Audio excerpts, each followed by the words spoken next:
ನಗರದ ಮೀಸಲು ಅರಣ್ಯ ಪ್ರದೇಶವಾದ ನಾಮದ ಚಿಲುಮೆಯಲ್ಲಿ ಅನುಮತಿ ಇಲ್ಲದೆ ಚಿತ್ರೀಕರಣ ನಡೆಸಿದ ಹಿನ್ನೆಲೆಯಲ್ಲಿ ಅರಣ್ಯ ಇಲಾಖೆ ಅಧಿಕಾರಿಗಳು ನಟಿ ರಕ್ಷಿತಾ ಪ್ರೇಮ್ ಅವರ ಸಹೋದರ ರಾಣಾ ಅಭಿನಯದ ಹೊಸ ಸಿನಿಮಾದ ಶೂಟಿಂಗ್ ಅನ್ನು ನಿಲ್ಲಿಸಿದ್ದಾರೆ.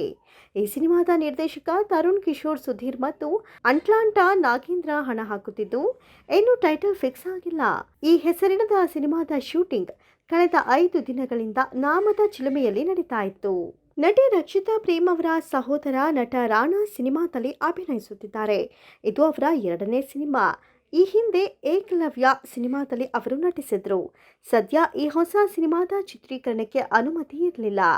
ಆದರೂ ತುಮಕೂರಿನ ನಾಮದ ಚಿಲುಮೆಯಲ್ಲಿ ಶೂಟಿಂಗ್ ನಡೀತಾ ಇತ್ತು. ಆ ಹಿನ್ನೆಲೆಯಲ್ಲಿ ಅರಣ್ಯ ಅಧಿಕಾರಿಗಳು ಸ್ಥಳಕ್ಕೆ ಆಗಮಿಸಿ ಸಿನಿಮಾದ ಚಿತ್ರೀಕರಣವನ್ನು ನಿಲ್ಲಿಸಿದ್ದಾರೆ.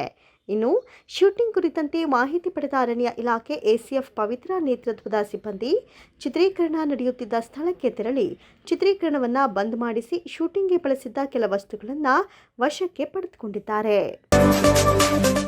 ನಟ ಕಿಚ್ಚ ಸುದೀಪ್ ಅವರ ಬಳಿ 600 ಕೋಟಿ ರೂಪಾಯಿ ಬೆಲೆ ಬಾಳುವ ಐಷಾರಾಮಿ ಪ್ರೈವೇಟ್ ಜೆಟ್ ಇದೆ ಎಂಬ ಪೋಸ್ಟ್ ಹಾಗೂ ಫೋಟೋ ಸಾಮಾಜಿಕ ಜಾಲತಾಣಗಳಲ್ಲಿ ವೈರಲ್ ಆಗ್ತಾ ಇದೆ. ಆದರೆ ಇದು ಸುಳ್ಳು ಅಂತ ಸಜಗ್ ತನಿಖೆಯಲ್ಲಿ ತಿಳಿದು ಬಂದಿದೆ. ಸಾಮಾಜಿಕ ಜಾಲತಾಣಗಳಲ್ಲಿ ನಟ ಕಿಚ್ಚ ಸುದೀಪ್ ಅವರು ಪ್ರೈವೇಟ್ ಜೆಟ್ನಲ್ಲಿ ಕುಳಿತುಕೊಂಡಿರುವ ಇತರರೊಂದಿಗೆ ಚರ್ಚೆ ಮಾಡುತ್ತಾ ಪ್ರಯಾಣ ಮಾಡ್ತಾ ಇರುವ ಫೋಟೋವನ್ನು ಹಂಚಿಕೊಳ್ಳಲಾಗಿದೆ.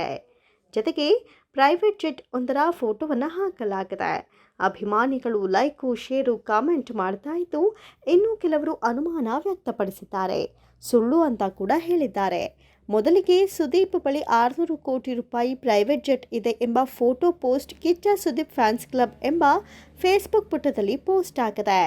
ಕಿಚ್ಚನ 600 ಕೋಟಿ ಪ್ರೈವೇಟ್ ಜೆಟ್ ಸುದೀಪ್ ಅವರು ವಿದೇಶಕ್ಕೆ ಶೂಟಿಂಗ್ಗೆ ತೆರಳುವ ಅಥವಾ ಇನ್ನಿತರ ಯಾವುದೇ ವೈಯಕ್ತಿಕ ತುರ್ತು ಕೆಲಸದ ಮೇಲೆ ವಿದೇಶಕ್ಕೆ ತೆರಳುವಾಗ ತಮ್ಮ 600 ಕೋಟಿ ಪ್ರೈವೇಟ್ ಜೆಟ್ ಅನ್ನು ಬಳಸ್ತಾರೆ.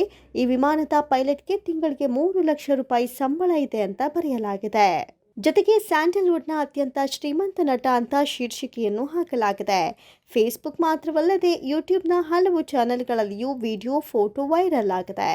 ಸಜಗ್ ತಂಡವು ಈ ವಿಷಯವನ್ನು ಪರಿಶೀಲನೆ ನಡೆಸಿದಾಗ ಮೊದಲಿಗೆ ಕನ್ನಡ ಚಿತ್ರರಂಗ ಅಥವಾ ಭಾರತೀಯ ಚಿತ್ರರಂಗದ ಯಾವ ನಟರ ಬಳಿ ಪ್ರೈವೇಟ್ ಜೆಟ್ ಇದೆ ಅಂತ ಮಾಹಿತಿಯನ್ನು ಹುಡುಕಲಾಯಿತು.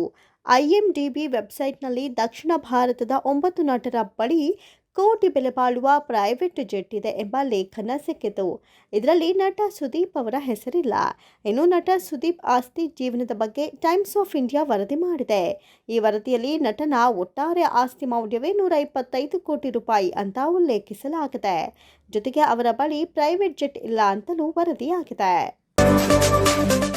ಅನಾರೋಗ್ಯದಿಂದ ಬಳಲಿದ್ದ ಶಿವರಾಜ್ಕುಮಾರ್ ಶಸ್ತ್ರಚಿಕಿತ್ಸೆ, ವಿಶ್ರಾಂತಿ ಎಲ್ಲವನ್ನ ಮುಗಿಸಿ ಇದೀಗ ಮತ್ತೆ ಶೂಟಿಂಗ್ನತ್ತ ಮರಳಿದ್ದಾರೆ. ಶೂಟಿಂಗ್ಗೆ ಮರಳಿರುವ ವಿಡಿಯೋ ಹಂಚಿಕೊಂಡಿದ್ದ ಶಿವರಾಜ್ಕುಮಾರ್, ನನ್ನ ದೇವಸ್ಥಾನಕ್ಕೆ ಮರಳಿದ್ದೇನೆ ಎಂದಿದ್ರು. ಶಿವರಾಜ್ಕುಮಾರ್ ವಿಶ್ರಾಂತಿ ಮುಗಿಸಿ ಶೂಟಿಂಗ್ಗೆ ಮರಳಿದ್ದಾರೆ ಎಂದ ಕೂಡಲೇ ಅವರಿಗಾಗಿ ಕಾಯುತ್ತಿದ್ದ ಇತರೆ ಸಿನಿಮಾ ತಂಡಗಳು ಶಿವಣ್ಣನಿಗಾಗಿ ಅವರ ಮನೆಗೆ ಬಂದಿವೆ.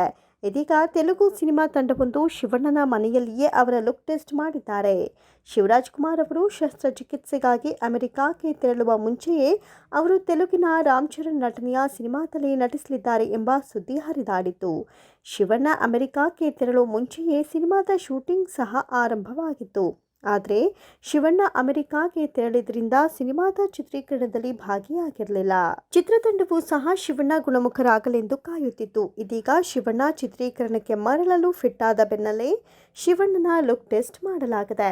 ಸಿನಿಮಾದ ನಿರ್ದೇಶಕ ಬುಚ್ಚಿಬಾಬು ಸನ ಅವರು ಇನ್ನು ಕೆಲವು ಕಲಾವಿದರೊಟ್ಟಿಗೆ ಶಿವಣ್ಣನ ಮನೆಗೆ ಬಂದು ಅಲ್ಲಿಯೇ ಲುಕ್ ಟೆಸ್ಟ್ ಮಾಡಿದ್ದಾರೆ.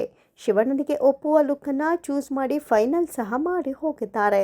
ಸಿನಿಮಾದಲ್ಲಿ ರಾಮ್ ಚರಣ್ ಅವರ ಲುಕ್ಕನ್ನು ಖ್ಯಾತ ಕಲಾವಿದ ಹಕೀಂ ಮಾಡಿದ್ರು. ಈಗ ಶಿವಣ್ಣನ ಲುಕ್ಕನ್ನು ಸಹ ಇವರೇ ಸೆಟ್ ಮಾಡಿದ್ದಾರೆ ಎನ್ನಲಾಗ್ತಾ ಇದೆ. ಲುಕ್ ಟೆಸ್ಟ್ ಓಕೆ ಆಗಿದ್ದು ಕೆಲವೇ ದಿನಗಳಲ್ಲಿ ಸಿನಿಮಾದ ಚಿತ್ರೀಕರಣದಲ್ಲಿ ಶಿವಣ್ಣ ಭಾಗಿಯಾಗಲಿದ್ದಾರೆ. ದರ್ಶನ್ ಅಭಿನಯದ ಡೆವಿಲ್ ಚಿತ್ರ ನಿಂತು ಹೋಗಿದೆ. ಈ ಸಿನಿಮಾ ಬರೋದೇ ಇಲ್ಲ, ಇನ್ನು ಮುಂದೆ ಏನೂ ಆಗೋದಿಲ್ಲ, ಡೆವಿಲ್ ಕಥೆ ಅಷ್ಟೇ ಮುಗಿದೋಯ್ತು, ಈ ರೀತಿಯ ಒಂದು ಅಭಿಪ್ರಾಯ ಎಲ್ಲರಲ್ಲಿಯೂ ಇತ್ತು. ದರ್ಶನ್ ಜೈಲಿಗೆ ಹೋದಾಗ ಎಲ್ಲರೂ ಇದನ್ನೇ ಹೇಳ್ತಾ ಇದ್ರು. ಆದರೆ ದರ್ಶನ್ ರೆಗ್ಯುಲರ್ ಬೇಲ್ ಮೇಲೆ ಹೊರಬಂದ ಮೇಲೆ ಯೋಚನೆಗಳೇ ಚೇಂಜ್ ಆದವು. ದರ್ಶನ್ ಜನ್ಮದಿನಕ್ಕೆ 2ನೇ ಟೀಸರ್ ಹೊರಬಂದ ಮೇಲೆ ಎಲ್ಲರೂ ಹುಬ್ಬೇರಿಸಿದ್ರು. ಚಿತ್ರದಲ್ಲಿ ಏನೂ ಇದೆ ಎನ್ನುವ ಅಭಿಪ್ರಾಯ ಕೂಡ ಬಂದಿದೆ. ಇದರ ನಡುವೆ ಈ ಚಿತ್ರದ ಶೂಟಿಂಗ್ ಯಾವಾಗ ಅನ್ನೋ ಪ್ರಶ್ನೆ ಕೂಡ ಇದೆ. ಸದ್ಯದ ಮಾಹಿತಿಯ ಪ್ರಕಾರ ಡೆವಿಲ್ ಚಿತ್ರದ ಶೂಟಿಂಗ್ ಶುರು ಆಗುತ್ತೆ. ಈ ಮಾರ್ಚ್ ತಿಂಗಳಿಂದಲೇ ಈ ಚಿತ್ರದ ಶೂಟಿಂಗ್ ಶುರು ಆಗ್ತಾ ಇದೆ. ಹಾಗೆ ಚಿತ್ರದ ಶೂಟಿಂಗ್ ಶುರು ಆದಮೇಲೆ ಒಂದೊಳ್ಳೆ ಸಿನಿಮಾನೇ ಹೊರಗೆ ಬರುತ್ತೆ. ಬಂದ ಮೇಲೆ ಎಲ್ಲರಿಗೂ ಒಳ್ಳೆಯದೇ ಆಗುತ್ತೆ. ಆ ಒಂದು ಅಭಿಪ್ರಾಯವನ್ನ ಕನ್ನಡದ ಹಿರಿಯ ನಿರ್ಮಾಪಕ ಚಿನ್ನೇಗೌಡರು ಹೇಳಿಕೊಂಡಿದ್ದಾರೆ. ಮಾಧ್ಯಮವೊಂದಕ್ಕೆ ತಮ್ಮ ಈ ಅಭಿಪ್ರಾಯವನ್ನ ಹೇಳಿಕೊಂಡಿದ್ದಾರೆ. ಚಿನ್ನೇಗೌಡರಿಗೂ ಡೆವಿಲ್ ಚಿತ್ರಕ್ಕೂ ಏನು ಸಂಬಂಧ ಅನ್ನುವ ಕ್ವೆಶ್ಚನ್ ಮಾರ್ಕ್ ಬರುತ್ತೆ. ಆದರೆ ಅಲ್ಲಿ ಒಂದು ಲಿಂಕ್ ಇದ್ದೇ ಇದೆ ನೋಡಿ. ದರ್ಶನ್ ಜೈಲಿಗೆ ಹೋದಾದ್ಮೇಲೆ ಏನೆಲ್ಲ ಆಯಿತು, ಡೆವಿಲ್ ಯಾವ ಹಂತಕ್ಕೆ ಇತ್ತು ಅನ್ನೋದನ್ನು ತಿಳಿದುಕೊಂಡಿದ್ದಾರೆ. ಈಗ ದರ್ಶನ್ ಜೈಲಿನಿಂದ ಬಂದಿದ್ದಾರೆ. ಸಿನಿಮಾ ಶೂಟಿಂಗಲ್ಲಿ ಭಾಗಿಯಾಗಲು ರೆಡಿ ಆಗ್ತಾ ಇದ್ದಾರೆ. ಹಾಗೆಯೇ ಇದೇ ತಿಂಗಳು ಚಿತ್ರದ ಶೂಟಿಂಗಲ್ಲೂ ಭಾಗಿಯಾಗ್ತಾರೆ ಅನ್ನೋ ವಿಚಾರವನ್ನು ಚಿನ್ನೇಗೌಡರು ಹೇಳ್ಕೊಂಡಿದ್ದಾರೆ. ಅಭಿಷೇಕ್ ಅವಿವಾ ದಂಪತಿಗೆ ಗಂಡು ಮಗು ಜನನವಾಗಿದೆ. ಆರಂಭದಲ್ಲಿ ಆಸ್ಪತ್ರೆಯಲ್ಲಿ ಸುಮಲತಾ ಅಂಬರೀಶ್ ಅವರ ಜೊತೆಗೆ ಮಗು ಇರುವ ಫೋಟೋ ವೈರಲ್ ಆಗಿತ್ತು. ಅದಾದ ನಂತರ ಈ ಜೋಡಿ ಮಗುವಿನ ಫೋಟೋ ರಿವೀಲ್ ಮಾಡಿಲ್ಲ. ಮೊಮ್ಮಗನ ಕಂಡು ಮಾಜಿ ಸಂಸದೆ ಸುಮಲತಾ ಅಂಬರೀಶ್ ಅವರು ಭಾವುಕರಾಗಿದ್ರು. ಮೊಮ್ಮಗನನ್ನ ಎತ್ತಿ ಮುದ್ದಾಡಿದ್ರು ಸುಮಲತಾ. ಕನ್ನಡದ ರೆಬಲ್ ಸ್ಟಾರ್ ದಿವಂಗತ ಅಂಬರೀಶ್ ಅವರ ಮೊಮ್ಮಗನ ನಾಮಕರಣಕ್ಕೆ ಸಿದ್ಧವಾಗಿದೆ. ಅಂಬಿ ಈ ಹಿಂದೆ ಯಶ್ ಮಗಳಿಗೆ ಗಿಫ್ಟ್ ಆಗಿ ನೀಡಿದ ತೊಟ್ಟಿಲು ಸಖತ್ ವೈರಲ್ ಆಗಿತ್ತು.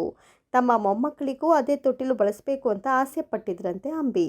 ಹೀಗಾಗಿ ಅಂಬಿ ಮೊಮ್ಮಗನಿಗೂ ಕಲಘಟಕಿ ತೊಟ್ಟಿಲು ರೆಡಿಯಾಗಿ ಬಂದಿದೆ. ಅವಿವಾ ಬಿದ್ದಪ್ಪ ಹಾಗೂ ಅಭಿಷೇಕ್ ಅಂಬರೀಶ್ ಅವರು ಇನ್ನೂ ಮಗುವಿನ ಫೋಟೋವನ್ನು ರಿವೀಲ್ ಮಾಡಿಲ್ಲ. ಈಗ ಮಗುವಿನ ಜೊತೆಗಿನ ಫೋಟೋ ಶೇರ್ ಮಾಡಿದರೂ ಕೂಡ ಮುಖ ರಿವೀಲ್ ಮಾಡಿಲ್ಲ. ನಿನ್ನೆ ಅವಿವಾ ಅವರ ಹುಟ್ಟುಹಬ್ಬವಾಗಿತ್ತು. ಹೀಗಾಗಿ ಮಗು ಹಾಗೂ ಅಭಿಷೇಕ್ ಜೊತೆ ಇದ್ದ ಫೋಟೋವನ್ನು ಶೇರ್ ಮಾಡಿಕೊಂಡಿದ್ದಾರೆ. ಈ ಫೋಟೋ ಕಂಡು ಸೋ ಕ್ಯೂಟ್ ಅಂತಿದ್ದಾರೆ ಫ್ಯಾನ್ಸ್. ಹಿಂದೆ ಯಶ್ ಮಗಳಿಗೆ ಕಲಘಟಕಿ ತೊಟ್ಟಿಲು ಗಿಫ್ಟ್ ಕೊಟ್ಟಿದ್ರು ಅಂಬಿ.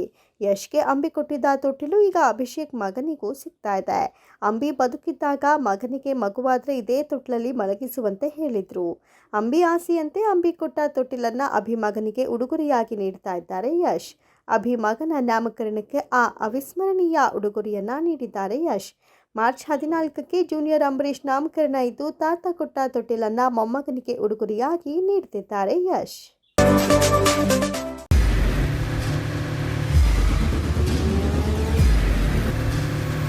ಪ್ರಜಾಮಾರ್ಗ ನ್ಯೂಸ್, ಇದು ಜನಸಾಮಾನ್ಯರ ಧ್ವನಿ.